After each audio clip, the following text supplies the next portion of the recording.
Nyaris sepekan setelah Selasa lalu, artis sensasional Nikita Mirzani ditahan di rutan wanita Kota Serang, Banten. Harap-harap akan dikabulkannya penangguhan penahanan yang diajukan pihak pengacara nampaknya pupus. Setelah tersiar kabar jika pihak Kejaksaan Negeri Kota Serang tetap kukuh menahan Niki dengan alasan khawatir melarikan diri. Selain itu, pihak Kejari juga berdalih kasus Niki akan segera digelar di pengadilan menyusul berkasnya yang sudah rampung. Apalagi tak ada lagi kata damai dari seterunya Dito Mahendra. Pertimbangan ditahan adalah pertama adalah alasan objektif, yaitu pasal 21 ayat 4 bahwa ancaman pidananya di atas 5 tahun. Kemudian alasan subjektif adalah pasal 21 ayat 1 KUHP mengatakan bahwa agar supaya terdakwa tidak mengulangi perbuatannya, terdakwa tidak melarikan diri, dan terdakwa tidak menghilangkan barang bukti. Tindakan Kejaksaan Negeri Serang Kota untuk melakukan penahanan terhadap saudari Nikita Mirzani sudah merupakan sebuah langkah hukum yang tepat. Orang ditahan itu pasti ada alasan. Yang pertama itu adalah rujukannya pasal perbuatan tindak pidana. Pasal perbuatan tindak pidana dalam kasus ini adalah pasal 27 ayat 3. Kalau pasal 27 ayat 3 itu pasal yang tidak bisa ditahan. Jikapun setelah 20 hari masa penahanan, nasib pengajuan penahanan Niki sangat bergantung pada keputusan hakim pengadilan nanti. Sebab menurut Kejari Serang, jika semua berkas sudah dilimpahkan, semua keputusan sudah merupakan kewenangan majelis hakim. Setelah tahap 2 nanti selanjutnya adalah kita mempersiapkan surat dakwaan dalam waktu 20 hari untuk kita segera limpahkan ke Pengadilan Negeri Serang. Jaksa penuntut umum memang diberi kewenangan untuk melakukan tindakan penahanan dalam tahapan penuntutan. Perbuatan pelanggaran hukum memang sama di mata hukum, tetapi rasanya sangat berlebihan sih menurut saya dengan apa yang kita alami hari ini. Semua sama di mata hukum, nggak ada orang yang kebal hukum. Kecuali aku, misalnya aku merasa aku kebal hukum, ya terserah aku dong. Aku merasa kebal hukum, wah gue kebal hukum, gue keluar gue kebal hukum. Nggak ada yang bisa, misalnya nggak ada yang bisa ngenain gue. Ya terserah gue gitu. Tapi kan ternyata kalau gue lagi kena batunya kan apes, pasti meraung gue.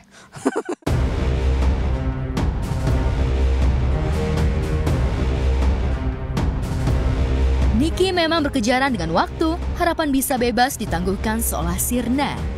Sementara dari dalam penjara, ia begitu merana, kebebasannya terenggut hingga sulit makan dan tidur. Kondisi ini jelas membuat Niki frustasi, apalagi ia terbiasa hidup sebawah dan bebas mengekspresikan diri lewat media sosial. Lantas benarkah Niki mulai frustasi dengan kasus hukum yang dihadapinya? Kalau ditanya seperti itu, tentu Niki nggak punya tua, nggak punya saudara juga, dia punya adik juga laki-laki. Ya saya nggak mau membuat suasana menjadi mellow lah, walaupun sebetulnya berat buat kita menghadapi hari-hari sekarang ini, karena memang anak-anaknya diurus oleh staf Niki dan manajer Nikita sementara saya masih di Korea. Doain, nah ini doa yang bagus, Anda mendoakan Niki bebas. Doain aja mungkin 1-2 hari bebas ya. Menjadi narapidana, 7 turunan tidak ada yang peduli. Kita sekarang tumpengan dari mami online. Stres, zaman sekarang banyak stres. Jangan stres ya say. Kamu kan pasti kuat deh. Kamu kan hebat. Jangan cupu gitu. Malu kita ya. Semoga kamu betah. Alih-alih mendapatkan keringanan penahanan, derita Niki di penjara sepertinya akan lebih lama. Pasalnya, tak lama setelah Niki di penjara, seteru Niki diam-diam mulai melanjutkan kasusnya di Polres Metro Jaksel, Indra Tarigan, Isa Ziga, Tessa Mariska, hingga mantan kekasihnya Kiki The Potters mulai ikut bersuara yang membuat posisi Nikita makin terpojok. Nah itu makanya tadi saya ke Polres Jakarta Selatan untuk mengejar kasus saya, mentersangkakan dia. Dan tadi saya udah dapat surat, udah digelar, dan mungkin statusnya akan naik ke tersangka. Kalau si Mamisa ini sebenarnya sangat kasihan, sangat kasihan. Dia ini korban yang ditonjok, yang dipukulin, dianggap bersalah, hancur-hancuran, habis-habisan dia di penjara. Dan doanya dia ini didengar Tuhan loh. Kalau ditanya pendapatnya ya munafik lah kalau dibilang nggak senang dengan berita seperti ini, gitu. Itu baru dari kasus orang lain. Bagaimana dengan kasus Mami sendiri nanti yang notabene Mami sendiri yang melaporkan, itu mungkin lebih ini lagi. Ini bukan dendam ya, bukan, karena dendam itu berbeda dengan kita lapor balik gitu loh. Kalau ini kan hukum ya, jadi memang harus dia jalanin, karena apa yang diperbuat itu yang harus dipertanggungjawabkan. Jadi kalau menurut Mami nih ya, kalau menurut Mami ya, kalau dibilang hati manusia ya tetap kasihan juga sama anak-anaknya. Tapi apakah dia dulu berbelas kasihan sama Mami, sedangkan Mami adalah tulang punggung keluarga? Jatuhnya nyungsep sekali ini ya kan kasihan gitu kan. Ya jadi ya kalau misalnya dia kebaikannya begini ya memang manusia itu harus baik. Ya kan harus jadi orang baik kalau jadi public figure apalagi gitu kan. Yang manusia itu ya gua sering nyumbang anak yatim ya memang kayak gitu, nggak usah diomongin. Malangkah banyak yang puluhan ribu ngurusin anak yatim juga nggak ngomong-ngomong kok. Itu kan hablum minallah, bukan antar manusia, bukan jadi suatu alasan untuk meniadakan kasus hukumnya. Tapi gitu-gitu begini-begini ya itu memang resikonya memang sodakoh yang harus kalau kita ada gitu harus kita berikan. Kayak pengacaranya bilang kan gua kan selalu ngikutin di beranda-beranda media sosial kan viral nih. Ya gua ketawa aja ngedengarnya. Jadi ya memang lebih baik dibuktikan saja di pengadilan ya. Jadi nggak usah melebar kemana-mana statementnya atau menyinggung kasus orang lain. Ya urusin aja kasus sendiri gitu kan. Apabila tidak bersalah kan nanti kan hakim yang memutuskan. Kalau bersalah ya terima. Ya kan semua kan ada bukti-buktinya yang jelas. Negara ini negara hukum. Jadi dari semuanya juga kita juga ada yang harus kita ambil pelajaran dari sini, bahwa hati-hati dalam berstatement di media sosial. Posisi sulit ini memang akan rumit dilewati Niki. Sementara sambil mengamati riak-riak reaksi seterunya, kuasa hukum Niki pun tak kehabisan akal. Fahmi Bahmid juga sudah mendatangi Polres Jakarta Selatan guna menagih kelanjutan kasus dugaan penganiayaan dan penyekapan yang diduga dilakukan Nindi Ayunda dan Dito Mahendra seteru bebuyutan Niki. Kabarnya pihak kepolisian akan segera menindaklanjuti kasus Nindi dan Dito. Lantas benarkah Nindi akan segera ditetapkan sebagai tersangka dan bernasib sama dengan seterunya? Kasus yang dilaporkan itu tidak kepada seseorang yang bernama DM, tapi kepada E. Jangan lupa, kalau Anda tidak membaca SP2HP, Anda tidak tahu ada keterkaitan apa di persoalan ini. Jadi tolong siapapun juga terkait kasus, apakah ada kaitan kasus yang ada di Serang dengan seseorang yang melaporkan Niki, adanya di SP2HP. SP2HP itu surat pemberitahuan hasil penyidikan. Di situ disebut nama-namanya. Saya tidak perlu siapa nama-namanya, Anda tanya kepada polisi. Apakah betul seseorang ini bagian dari saksi yang diperiksa? Paham ya?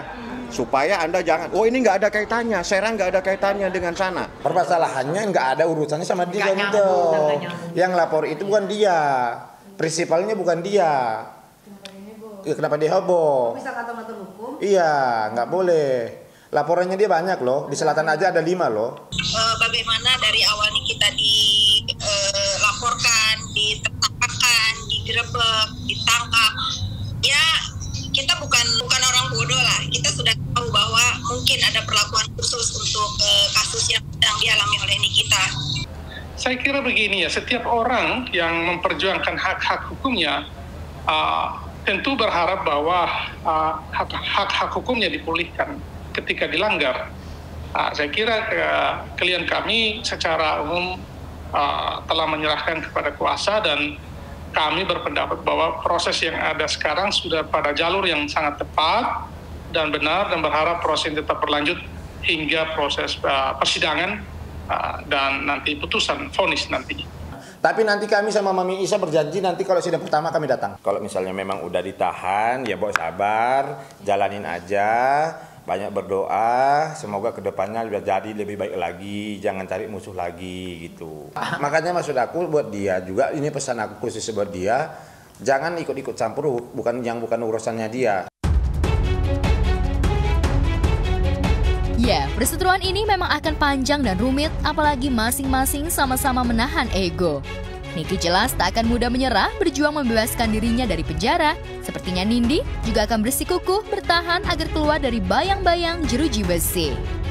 Minta doanya aja, apapun yang terjadi di hidup Nikita, baik itu yang membenci Nikita atau yang mendukung Nikita, ini dinamika kehidupan. Kita fokus ke masalah hukumnya, bukan masalah Nikita si tukang huru-hara. Untuk Nikita, saya selalu berpesan, Nikita tidak akan pernah sendiri. Nikita selalu mempunyai bahu saya untuk bersandar, tangan saya untuk menarik dia di mana dia terjatuh, dan selalu mengingatkan dia untuk tetap menjadi orang yang lebih baik lagi dari hari ke hari. Baik. Dia akan dapat support dari saya. Semoga nanti kalau memang kesel sama orang, gak usah keluar-keluar di Instastory atau di live, langsung aja ngomong ke orangnya, langsung telepon kan Niki ya. Ya gitu, tapi ya turut prihatin lah atas penangkapannya Nikita Mirzani gitu. Jangan sadar kalau bisa, Niki, terusin. Nanti kalau pulang bikin ulah lagi, karena kamu harus yakin kamu tuh daya jualnya di situ. Percaya deh, kalau lu nggak bikin berita kayak begini-begini, nama lu hilang. Jadi ntar pas ini udah kelar, lu bikin lagi, lu hina siapa lagi kayak. Kalau bisa terus, jangan sampai berhenti. Kalau lu berhenti gue sedih. Itu aja. Jangan berubah. Jangan kapok. Lu udah pulang, bikin ulah lagi. Gue support banget di belakang lu untuk hal itu, ya. Kalau lu nggak bikin ulah, karir lu redup. Percaya sama gue. Pak Hakim dan Pak Jaksa, kapan dia akan disidang? Tidur di ubin beralas tikar, nyamuk-nyamuk gentayangan. Ini dia. Ini dia.